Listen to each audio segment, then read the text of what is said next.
Tonight, a new wrinkle in the lawsuit over a police chase that ended in a deadly crash. The 10-year-old boy from Oldham County died that date in 2023. This is Wave News at 11, and tonight Jake Luxemburger's family wants to reverse a judge's recent decision. Wave News reporter Julia Richardson joins us with this update and how we've reached this point in the process, Julia.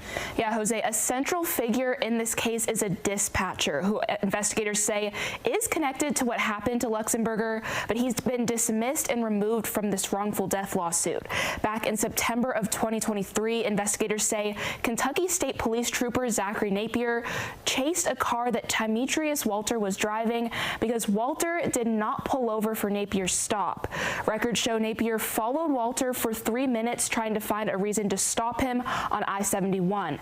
After seeing Walter move back and forth between lanes and accelerating, the chase started. Court records say police later determined the car Walter was driving was stolen, but the chase ended at exit 14 when Walter crashed into a car, killing 10-year-old Jake and severely injuring his grandmother. Jake's parents and grandmother originally filed a lawsuit naming Walter and Napier as defendants, but last summer the plaintiffs added 2 more defendants, and one of them was dispatcher Jonathan Johnson. Other court documents claim Napier started pursuing to avoid being sent to a missing child investigation that, quote, could have caused him to be late for a friend's wedding.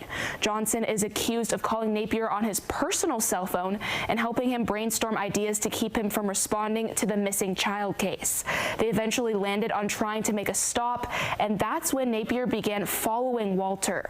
Johnson filed a motion to dismiss himself from the lawsuit, which a judge granted in February of this year. Now we're learning today that the plaintiffs are appealing the judge's decision. Luxemburger's family also says they're appealing the judge's denial of other motions made in this case.